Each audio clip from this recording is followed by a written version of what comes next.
ಜನಪದ ಅಂದುಳ್ಳ ಅಡಿಗಲ್ಲು ಚಂದುಳ್ಳ ಮೇಗಲ್ಲು ಚಂದ್ರಾಮತಿ ಎಂಬ ಹಿಡಿಗೂಟ ಹಿಡ್ಕೊಂಡು ತಂದೆ ತಾಯಿಯ ನೆನೆದೇನಂತಕ್ಕಂತ ಹೇಳುವ ನಮ್ಮ ಬೀಸೋಕಲಿನ ಪದ ನಮ್ಮ ಜನಪದ. ಸುಗ್ಗಿ ಪದ ಗಾಡಿಯ ದಾರಿ ಸಾಗಲಿ, ನಮ್ಮ ಊರನ್ನು ಬೇಗ ಸೇರಲಿ, ನಮ್ಮ ಊರನ್ನು ಬೇಗ ಸೇರಲಿ.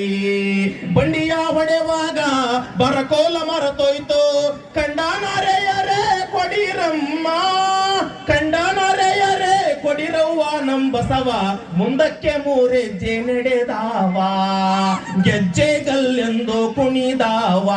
ಈ ಸುಗ್ಗಿ ಪದ ನಮ್ ಜನಪದ, ಲಾಲಿ ಪದ ನಮ್ ಜನಪದ, ರಿವಾಯಿತಿ ಪದ ನಮ್ ಜನಪದ, ಕೋಲಾಟ ನಮ್ ಜನಪದ, ಹಂತಿ ಪದ ನಮ್ ಜನಪದ. ನೀವ್ ಹೇಳುವ ಗಾದೆ ಒಗಟು ಅವೆಲ್ಲವೂ ನಮ್ ಜನಪದ. ಬಡವರದ ಅಂಗಳದಾಗ ಸಾವುಕಾರದ ಬಕ್ಕಳದಾಗ ಒಡಿರಿ ಒಗಟನ್ನ, ಬಡವರದ ಅಂಗಳದಾಗ ಸಾವುಕಾರದ ಬಕ್ಕಳದಾಗ ಈ ಒಗಟ್ಟಾಗ ಜ್ಞಾನ ಐತಿ, ಸಮಷ್ಟಿ ಪ್ರಜ್ಞೆ ಐತಿ, ಉಡಾಪೆ ಇಲ್ಲ, ಈಗ ನಂಗೆ ಅಶ್ಲೀಲ ಪದಗಳಿಲ್ಲ. ಜನಪದ ನಮ್ಮ ನಾಡಿನ ಶ್ರೀಮಂತವಾದ ಪದ. ಇಲ್ಲಿರುವ ಜಾತ್ರೆ, ನಮ್ ಬದುಕು, ನಮ್ ಬವಣೆ, ನಾವು ಉಡುವ ಊಟ, ನಾವು ಹೊಂದಿಕೊಳ್ಳುವ ಕೌದಿ ನಮ್ ಜನಪದ. ನೀವು ಉಣ್ಣುವ ಎಗ್ ರೈಸ್ ನಮ್ ಜನಪದ ಅಲ್ಲ, ನೀವು ಉಣ್ಣುವ ಇಡ್ಲಿ ವಡ ನಮ್ ಜನಪದ ಅಲ್ಲ. ನಮ್ಮ ಅಜ್ಜಿ ಮಾಡ್ತಾ ಇದ್ದ ಜೋಳದ ರೊಟ್ಟಿ, ರಾಗಿ ಮುದ್ದೆ, ಅದನ್ನ ತಿಂದು ನಮ್ಮ ಅಜ್ಜ ಆಗಿದ್ದ ಗಟ್ಟಿ ಗಟ್ಟಿ ಗಟ್ಟಿ ಗಟ್ಟಿ. ನನ್ನ ಹೆಂಡತಿ ಮಾಡ್ತಾಡ್ರಿ ಇಡ್ಲಿ ವಡ, ಅದನ್ನ ತಿಂದು ನಾನಾಗಿನ್ರಿ ಪ್ಲಾಸ್ಟಿಕ್ ಕೊಡ.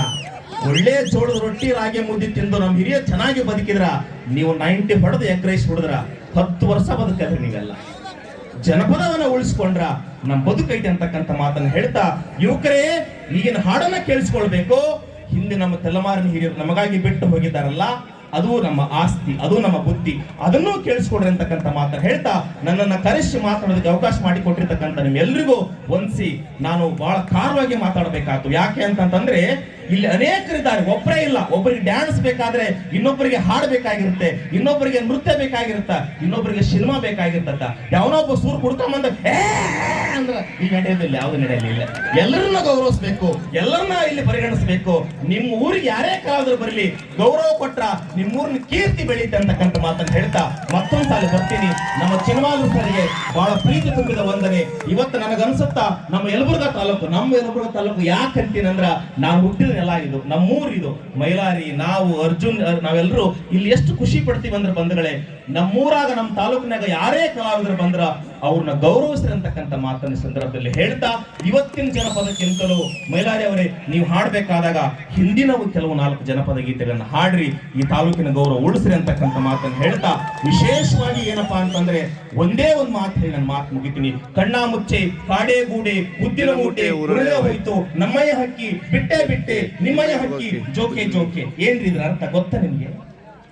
ಕಣ್ಣು ಮುಚ್ಚಿದ ಮೇಲೆ ಕಾಡೇ ಗೂಡು ಅಂದ್ರೆ ಸುಡುಗಾಡು ದಿಕ್ಕು. ನಮಗೆ ಕಣ್ಣ ಮುಚ್ಚೆ ಕಾಡೇ ಗೂಡು ಸುಡುಗಾಡು, ಕಣ್ಣ ಮುಚ್ಚೆ ಕಾಡೇ ಗೂಡು ಉದ್ದಿನ ಮೂಟೆ.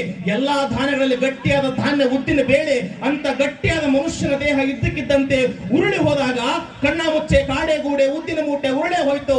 ಹೋದವ್ರು ಹೇಳ್ತಾರೆ ನಮ್ಮಯ್ಯ ಹಕ್ಕಿ ಬಿಟ್ಟೆ ಬಿಟ್ಟೆ ನಿಮ್ಮಯ್ಯ ಹಕ್ಕಿ ಜೋಕೆ ಜೋಕೆ, ನಿಮ್ಮಯ್ಯ ಹಕ್ಕಿ ಜೋಕೆ ಜೋಕೆ.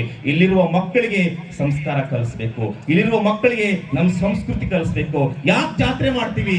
ಜಾತಿ ಮತ ಭೇದ ಭಾವ ಬದುಕು ಮರೆತು ನಾವೆಲ್ಲ ಒಂದು ಅನ್ನೋದಕ್ಕೆ ನಾವು ಜಾತ್ರೆ ಮಾಡ್ತೀವಿ, ಇಂಥ ಕಾರ್ಯಕ್ರಮ ಮಾಡ್ತೀವಿ. ಬಹುಶಃ ಗದಗೇರಿಯ ಕಾರ್ಯಕ್ರಮ ಬಹಳ ಚಂದ ಕಾರ್ಯಕ್ರಮ ಮಾಡಿರಿ. ಆ ಎಲ್ಲ ಹಿರಿಯರಿಗೆ, ನಮ್ಮೆಲ್ಲ ಯುವಕರಿಗೆ, ತಾಯಂದ್ರಿಗೆ ನಾನು ತುಂಬ ಹೃದಯದ ನಮಸ್ಕಾರಗಳನ್ನ ಹೇಳಿ ಒಂದು ಮಾತು ಹೇಳಿ ನನ್ನ ಮಾತು ಮುಗಿಸ್ಬಿಡ್ತೀನಿ. ಬಂದ್ರೆ ಬಹಳ ಮಾತಾಡೋದಿಲ್ಲ.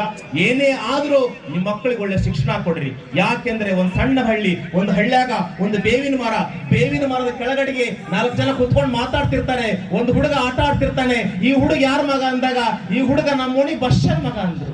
ಹುಡುಗ ಹೋಗಿ ಮನೆಗೆ ಹೋಗಿ ಕೇಳ್ತಾನ, ಯಪ್ಪ ನಿನ್ನ ಹೆಸರು ಬಸವರಾಜ, ಎಲ್ರು ಬಸ್ಸ ಅಂತಾರಲ್ಲ ಯಾಕ ಅಂದಾಗ ಅವ್ರಪ್ಪ ನಕ್ಕಂತ ಹೇಳ್ತಾನ, ಲೇ ಪುಟ್ಟ ಈ ಊರಿಗೆ ದೊಡ್ಡ ಸಾವುಕಾರನಲ್ಲ, ನಾನು ಶಾಲೆನೂ ಕಲ್ತಿಲ್ಲ, ನನ್ನ ಹೆಸರು ಬಸವರಾಜ ಇದ್ರು ಬಸ್ಸ ಅಂತಾರ, ಇರ್ಲಿ ಬಿಡ ಅಂದಾಗ ಅವ್ ಮಗ ಅಂತಾನ, ಯಪ್ಪ ನೀನು ಓದ್ಲಿಕ್ಕರಿ ಏನಾತು, ನನ್ನನ್ನ ಓದಿಸು, ನಾನು ನಿನ್ನ ಹೆಸರು ಬದಲಾಯಿಸ್ತೀನಿ ಅಂತಕ್ಕಂಥ ಮಾತನ್ನು ಹೇಳಿದಾಗ ಅಪ್ಪನ ಕಣ್ಣಾಗ ನೀರು ಬರ್ತಾ ಮಗನ ಬಿಗಿದಪ್ಪಿ ಹೇಳ್ತಾನ, ಮಗ ಒಂದೊತ್ತಿನ ಉಪವಾಸಿದ್ರು ಚಿಂತೆ ಇಲ್ಲ, ನಾನಿನ್ನು ಓದಿಸ್ತೀನಿ ಅಂದಾಗ ಒಂದಿನ ಓದಿದ ಮಗ ಹಳ್ಳಿಗೆ ಬಂದಾಗ ಈ ಹುಡುಗ ಯಾರ ಮಗ ರೀ ಅಂದಾಗ ಅದೇ 4 ಜನ ಮಾತಾಡ್ತಾರ, ಈ ಹುಡುಗ ನಮ್ಮ ಓಣಿ ಬಸಪ್ಪನ ಮಗ ಅನ್ನಕತ್ರು.